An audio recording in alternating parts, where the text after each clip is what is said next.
our ego is in conflict with our higher self. So if you're unaware of the fact that this is happening, you're letting your ego and your higher self be in conflict when it comes to situations that are going to trigger you, they're going to upset you, and trying to stay in this like high road, right, of like positivity.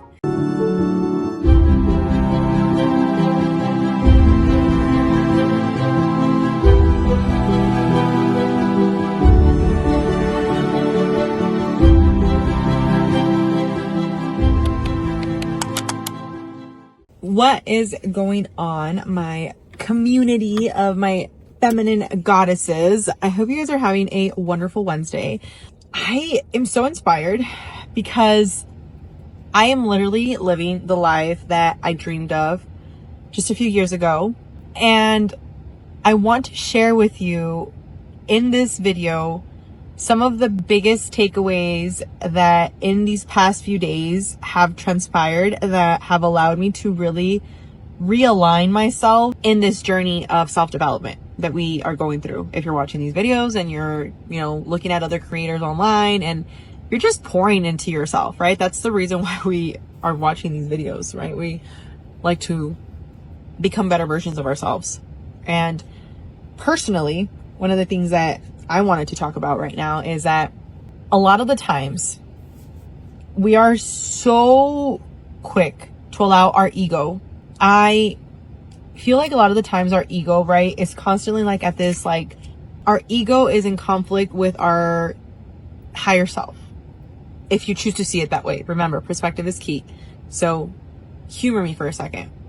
If you're unaware of the fact that this is happening, you're letting your ego and your higher self be in conflict when it comes to situations that are going to trigger you, they're going to upset you, and trying to stay in this like high road, right, of like positivity.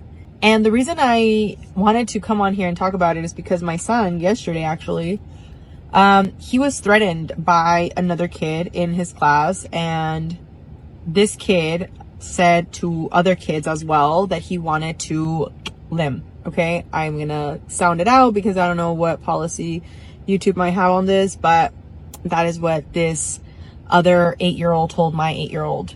And as a parent, I've actually gone through this already, which is really sad to say that at this age this has already happened twice. But unfortunately, we live in a society where bullying is a real thing and we need to talk about it. And the reason it's happening is because as parents, we're not doing the internal work. As parents, we're not working on the things that we need to improve to pour into our kids a better energy, a better perspective than that we had.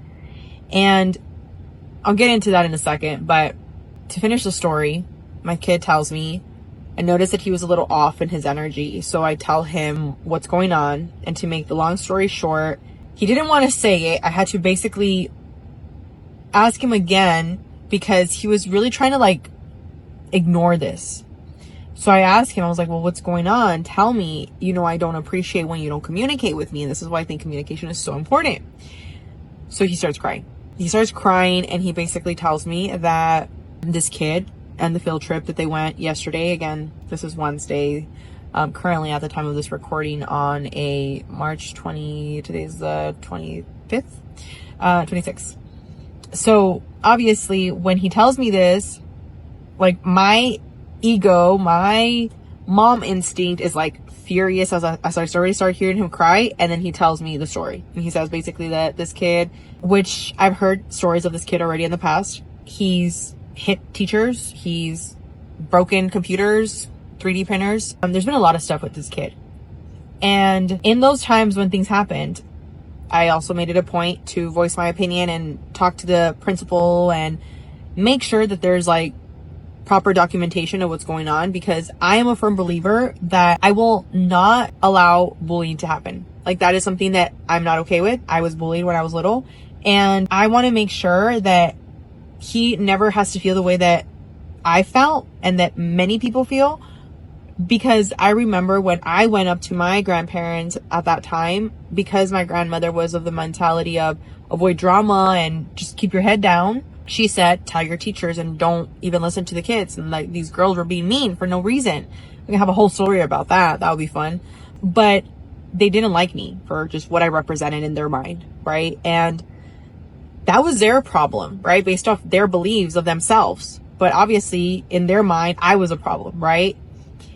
And I'm saying this to you because I've had these conversations with my kid. Like, I make it a point to have conversations because I think that that's the only way we grow. Like, I feel that I personally didn't have a lot of these conversations with my grandparents because it was just like, we didn't talk about, we didn't talk about a lot of the things that I think are important for us to have relationships with our kids about and educate them on. So where I'm going with this is, after he tells me that this kid, which already has been incidents that have been reported against him, said to the whole class, guys, nobody reported it because apparently the teachers have been telling the kids, don't worry about it. Just ignore the kid and just don't say anything. Just ignore him.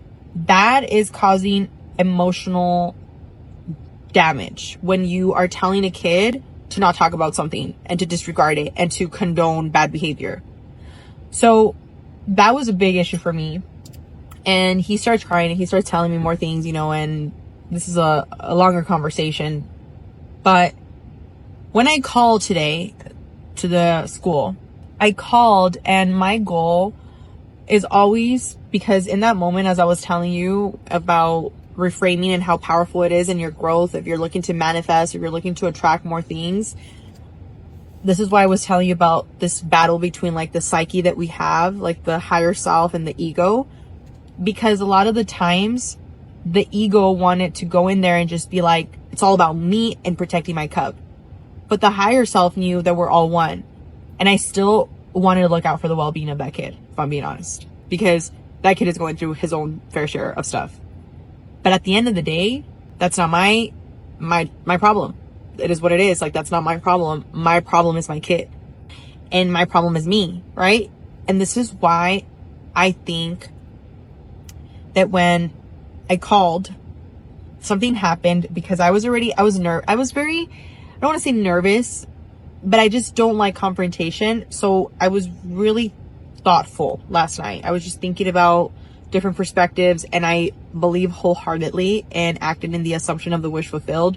So I was thinking of ways of how it was going to play out, and so I called, and the person that answers the phone, this is how the universe works, okay? Like, this is how beautiful it is. The person that answers the phone at the front office is a person that happens to follow me on TikTok. She's like, so I greet her, I tell her who I am, I tell her that I'm, so-and-so's mom, and that I am there to make sure that I could go ahead and talk to the principal. I'm calling to talk to the principal because of an incident that is a safety concern, and I want to bring it to their attention, and my son is not going to go into school until this is, something that we can handle. But I'm being very professional. I'm being very calm. Because remember, sometimes you call places that literally it wasn't their fault. Like, you call customer service and you're screaming at that person that literally, like, they didn't charge you that. Like, they didn't put you in foreclosure, Barry and Jerry. Like, you put yourself there. But you call them and you're pissed, So I wanted to not be that person. Like, this person that answered the phone, she doesn't even, like, she just woke up, she's just got to work. Like, I'm going to yell at her for what? So I'm very calm. I'm very calm telling her, like, what's going on. And then she tells me, oh, yes, I know who you are. Actually, I follow you on TikTok and I watch your videos. I really like them. And I was like, thank you so much. I appreciate that. Send me a message so that I can follow you back and let's connect. Because I love connecting. Like, when I tell you guys to connect with me, like, I mean it. If I can text you back, I'm gonna, if I can reply back to you, I'm gonna reply back to you. Like, so I asked, like, connect with me. So anyways, the reason I think that's so powerful is because as she said that, it was like this whisper that was like, remember everything that you teach. So it just solidified in my head, like, yes, take the higher approach and remember love. And if you haven't been following me for long, at the beginning of the year, I said that my word for this year was going to be love. And it's crazy how love has unfolded in mysterious ways and in ways that honestly, it's just been beautiful. And I asked for the word love because I wanted to show more love to myself, to the business, to my kids, to just anything, right? I have different words that I set an intention for the year. And this year was that. So when this is happening, it was a reminder of remembering to show love. So why am I telling you all of this? Well, there's still no resolution. We're still working on it. But I'm telling you this because sometimes we have things that happen in life that we feel like are just devastating. We feel like the floor is falling and crumbling from beneath us and there's no way out. But the reality is there is always a way out. And my grandmother has taught me a saying in Spanish that says, basically that there's a solution for everything except for death. And it's so true. Because once you die, if you understand soul contracts, like, and again, for YouTube purposes, we're talking, I don't know if the word dying is going to trigger something, but just education. But once that happens, and this information that I've studied that resonates with me when it comes to soul contracts that I've talked about a lot about, and if you have not looked into the material of soul contracts, either join the Walking Manifestator community so that you can tap into some of the sources that we have there. We have like this PDF with over 50 books that I recommend that you download. So that is a great tool. Or just start looking, Dolores Cannon. She has really great stuff. There's another one that I can't think of right now, but it's on that list. But it talks a lot about soul contracts, and I have talked about it in another video, so go and check those out. But I believe wholeheartedly that we are all here for a reason. And the moment that you decide to out, you just reset your karmic circle. And that's not something I'm willing to do, you know? I'm like, no, I'm here. I'm going to finish the assignment. That's it. And I'm going to evolve into whatever next step is needed. That's what I choose to accept. That's what I choose to energetically. That's what I know is real for me. And I've seen things. I've experienced things in my life. And that's what to me is what resonates. So I'm telling this to you because that was what changed my mind. That was what changed my life. That was what changed this reality. That is what allowed me to generate last month, literally what I would have generated in the entire year at my old call center job when I used to work there. And I was suffering and struggling and hated everybody and everything and had this victim mentality. And man, like I think of like that version of me. Like I've really been thinking of that version of me lately because I hadn't thought about her in such a long time, you know? But because I'm creating more content for you guys and I want to make sure that it's as useful as possible, I've been really digging to see like, what are those big aha moments that you've noticed that were like the pivotal parts of your journey. And something that I've really seen in this pattern of mental victim mentality is that reframing is the big one that gets us. Because when I had those thoughts, everything was against me in my mind. Like I didn't have a car. I didn't have a house. We were living in a storage room. Yes, literally a storage room. When it would freaking rain, water would go in. There is no AC. It was freaking hot in the summer.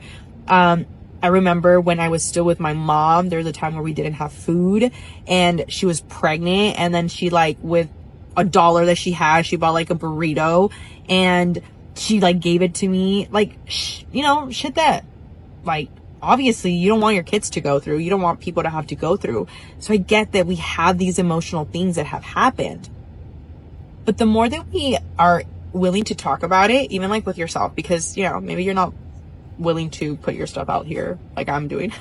That's fine. I really love putting my stuff out here now because, well, the stuff that is helpful for others, because you still have to be very protective of your energy. So I don't put everything out there, of course. But the stuff that is going to help others, you want to put it out there if you feel called to, because it can help somebody learn and it can help somebody grow. And that's how Walking Manifestator started for me. Walking Manifestator came from businesses that failed. Like an example, I started my first business ever was when I went into the life insurance business and I started my own business, starting to sell life insurance. And then I thought I was going to make it. That was going to be great. That was going to be amazing. But then as things happened, I realized that wasn't what I wanted. And I was like, I I want to make passive income. Like I want to make money when I sleep. I didn't really know how that was going to happen. I didn't know anything about it. But I knew that that's something I would like to do. So I eventually, with my partner at that time, started a credit repair company, which sucked. Like it didn't do good. Like we didn't get no clients. And then this is why every rejection is a redirection. Every single rejection is a redirection. It's always taking you to the place where you have to be, where you're meant to be. Those rejections of me not working out in the life insurance space, me not working out in the credit repair space, that led me into real estate. And real estate was like this big thing for me. I always loved buildings. Like I'm looking at one right now. I'm just like, oh, you're so beautiful. I always admired the architecture of like buildings and stuff. And maybe in a past life, I was an an architect. But I remember that was part of my journey. And there's a point to the story that I remember very clearly when I went into real estate. It was like this clicked for me. I was like, oh, I can help people and I can help myself. That was the biggest thing. Like, because in the industry, if you know, realtors are seen as, not everybody sees them like that and not everybody is that, but they're seen as sleazy salesmen, like they just want to make a commission check. And then in some regard, they're seen as very like high prestige, like overpaid people. But we do a lot of, like, when you're in the real estate space and you actually do good work, like you do a lot. Like I just finished a meeting with my assistant and I was literally giving her all the new things that we're going through with my real estate company that I have. And she's like, I didn't realize like how many, cause she's new. I didn't realize how many platforms you used. And she actually, fun story, she manifested into my life and I manifested her into my life. We manifested each other. That's a whole other story that we can make. But she actually joined Walking Manifestator first before she became my assistant. It's just crazy. Like now I have a business that is giving employment to other women. Like this is amazing. This is amazing. This is amazing. And when I went into real estate, I remember that it was something that for me personally was very overwhelming because the first 2 years in real estate, I would say that they're the hardest. And they are because you're broke and you're trying to sell. And the only way you can sell is by either going to open houses or marketing. Open houses, in my opinion, is not my thing. So marketing is your thing. You have to do marketing, and marketing, like it's either going to be organic and you're going to do all the legwork and you're going to edit it and you're going to do everything and, pray that you get some leads.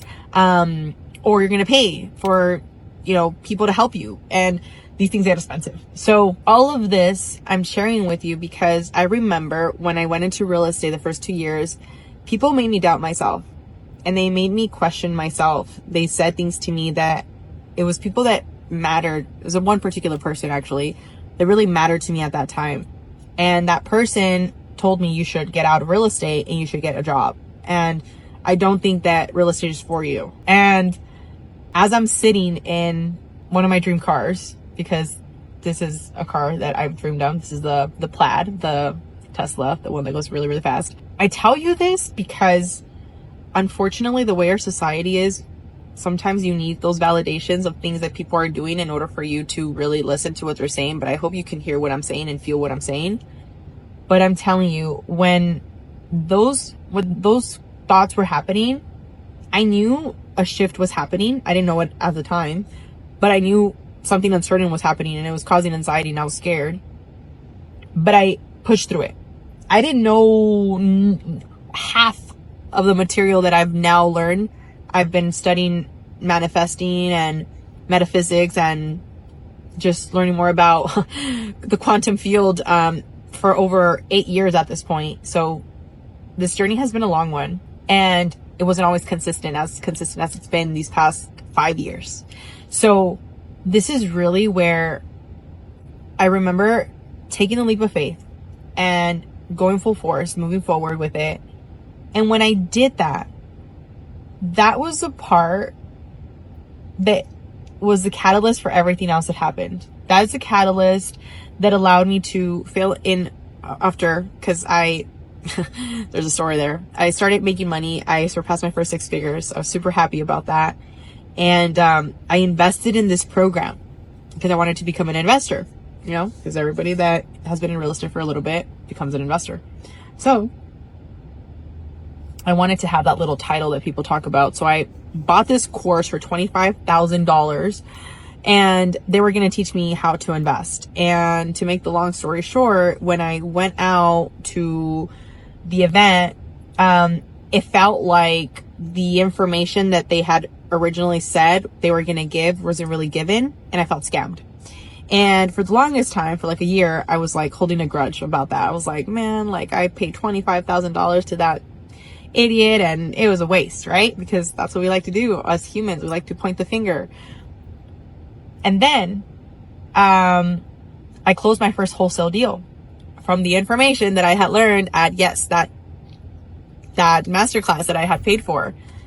And I made $20,000. So I was still negative 5,000, but I was like, oh man, I'm not in the hole of that. I wasn't in the hole, you know, but in terms of now seeing it, how I see things, like investing, like I don't like to lose money. I don't want to just burn it out, you know, and lose it. But I also know that there's infinite abundance, and that's something that we've talked about in other videos. So anyways, let's not get into that. So now I've made my money back, and this is where, well, you know, like technically almost my money back. And then the next deal closes, and I close another deal for $20,000.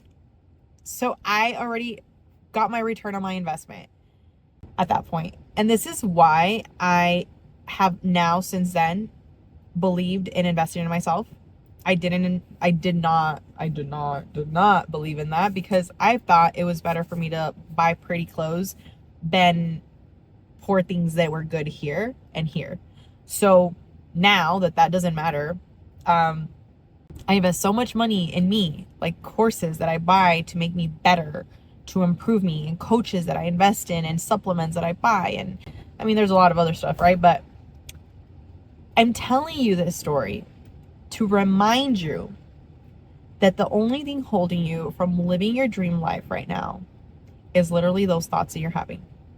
If you can just welcome the idea that creating a new thought could create a new reality, what do you have to lose?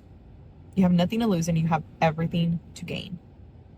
So with that, I will talk to you on the next one. If you're not following me on Instagram or TikTok, follow me so that we can connect, so that we can start talking more. I'm also going to be going live on TikToks pretty soon. I am coming up with a schedule with my team on that as we speak. So bear with me on that. Maybe Fridays it's going to be the day. I don't know yet. But I'd love for you guys to come on and join the lives. And then what I'm thinking of doing is doing the lives like Q&A questions maybe, and then putting those videos also on TikTok. On YouTube for you guys to have those there as resources. So I love you. If nobody's told you that today, remember, I know sometimes we can feel like nobody loves us, and I know what that used to feel like. But remember, you have a mirror, and you can look at yourself, and you can tell yourself all the beautiful things that you want to hear.